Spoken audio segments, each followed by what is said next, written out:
Tem algumas coisas no futebol que elas são bem óbvias, tá?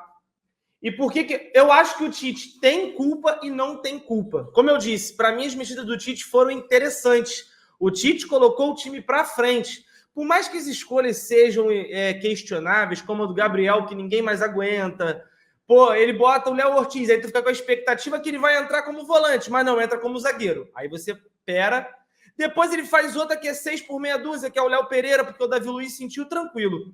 Mas o meu grande ponto com o Tite são alguns, tá? E um deles é o seguinte. A gente viu o Flamengo perder alguns jogos no passado por falta de vontade.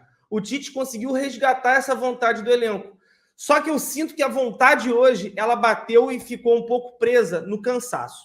Não vou usar o cansaço como uma barreira não, tá, galera? Para mim, o Flamengo poderia ter vencido esse jogo mesmo com o cansaço, pelo que eu vou dizer. Só que, nitidamente, esse time tá exausto. Tá exausto. Só que aqui entra um outro ponto. Qual é o meu ponto com a demora, Arthur? Não adianta o técnico vir na coletiva daqui a pouco e falar que o time estava cansado. Sabe por quê?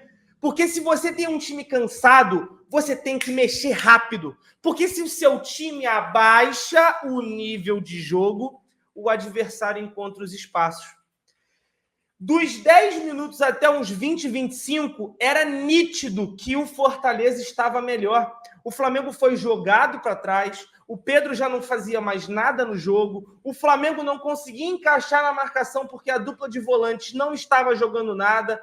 Hoje, infelizmente, o Davi Luiz não estava numa noite feliz. O Fabrício Bruno foi mais do mesmo. O Fabrício Bruno é isso, galera. É um jogador que vai ser muito voluntarioso, é um jogador que tem uma velocidade incrível e com isso ele consegue fazer boas coberturas, mas é um jogador que quando tem a bola nos pés não te dá o que você espera.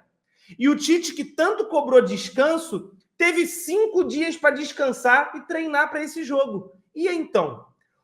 Sem o descanso, o Flamengo jogava. Aí, quando o Flamengo tem um pouquinho mais de tempo, não joga. O que eu posso esperar agora, Arthur, desse período que a gente vai ter uma folga? Porque adiou o jogo contra o Internacional. Eu já começo a ficar preocupado. Esse time não pode parar de jogar. É isso? Então tem que parar de reclamar de calendário e jogar mais? E aí, assim, por mais que eu entenda que o cansaço é totalmente explicável por conta de uma maratona, e assim, galera, vamos fazer uma análise fria. Arthur, essa maratona foi ruim? Não acho que foi tão ruim, não, irmão. É o que eu vou falar depois. Para mim, a maratona não foi ruim. Ninguém esperava que o Flamengo fosse fazer 17 pontos em 24. Não foi isso? 27. 20? Não, pô, 24. Foram 8 jogos. Foram 9 jogos.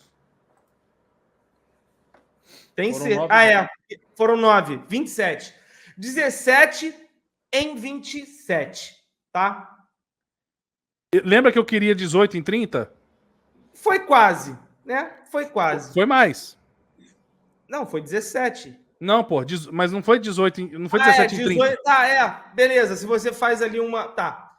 Só que eu vou te explicar qual é o problema, Arthur. O problema não é nem você perder a liderança. Óbvio que é um problema, mas não é o pior problema. É um aproveitamento bom, mediante o número de desfalques que você teve. Desfalques por convocação, desfalques por lesão. Hoje o Tite botou um novo jogador pela esquerda, para começar pela esquerda. Todo mundo viu o Verton, todo mundo viu o Lohan, todo mundo viu o Vitor Hugo, e hoje a gente viu o Matheus Gonçalves, que para mim foi o jogador mais lúcido do primeiro tempo, mas eu consigo entender o porquê que ele não tem oportunidade. Porque quando uma bola chega nele, ele tenta dar passezinho de calcanhar. Quando o Flamengo tem a chance de chegar numa linha de fundo, ele tem uma chancezinha, ele vai lá e tenta dar uma giradinha. Ele tenta dar um passe de cavadinha. O Matheus Gonçalves tem uma extrema qualidade, mas no momento que você precisa dele, ele vai querer inventar. Mas ainda assim eu gostaria que insistisse nele, porque mesmo com esses problemas que você pode resolver numa conversa, ele é melhor do que Vitor Hugo, ele é melhor do que se bobear o Verton, com certeza que está de saída. Fica pau a pau com o Lohan, porque os dois têm uma qualidade imensa, mas os dois ficam nessa firulinha de vai ou não vai, de quer fazer bonito. Irmão, jogo simples que tu vai tirar nota 10 no final. Mas tá tudo certo. Só que eu vou te falar qual é o problema, Arthur, dessa maratona.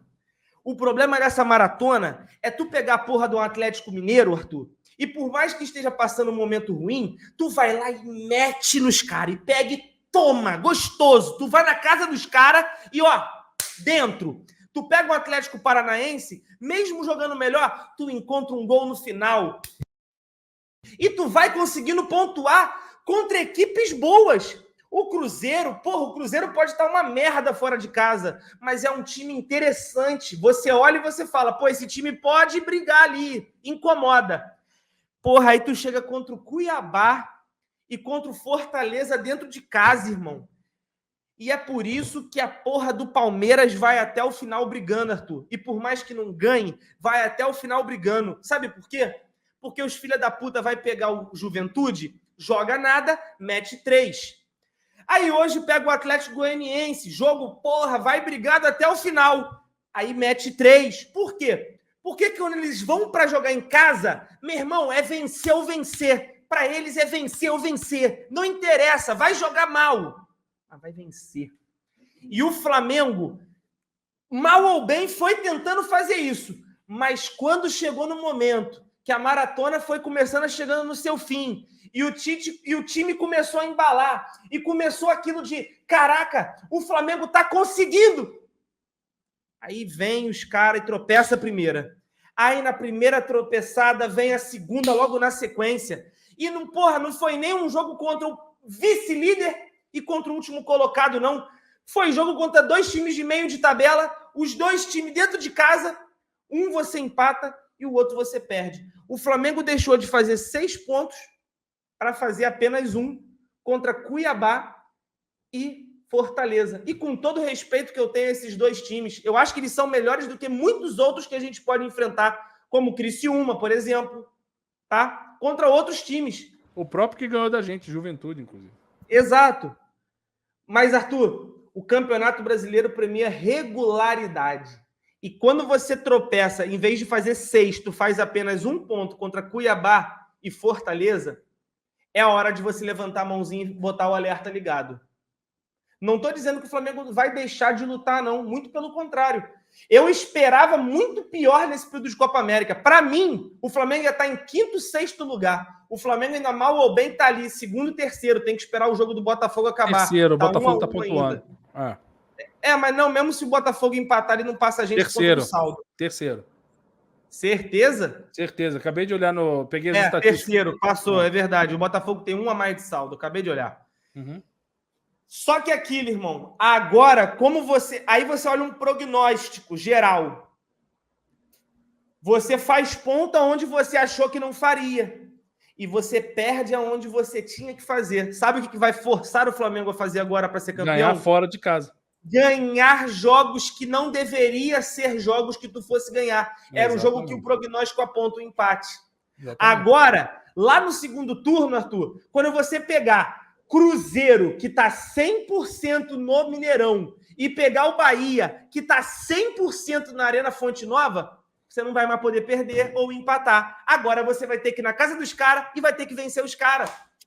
Você entende? E não é só porque é confronto direto, não. É porque você tropeçou contra a Fortaleza e contra o Cuiabá. E não pode, mano. Não pode. O brasileiro não permite. E é por conta disso que o Manchester City da Inglaterra ganha de todo mundo. Porque começa a tropeçar os timezinhos no time bobo, no confronto direto do Manchester City, pemba, e no final ele é campeão. É exatamente isso.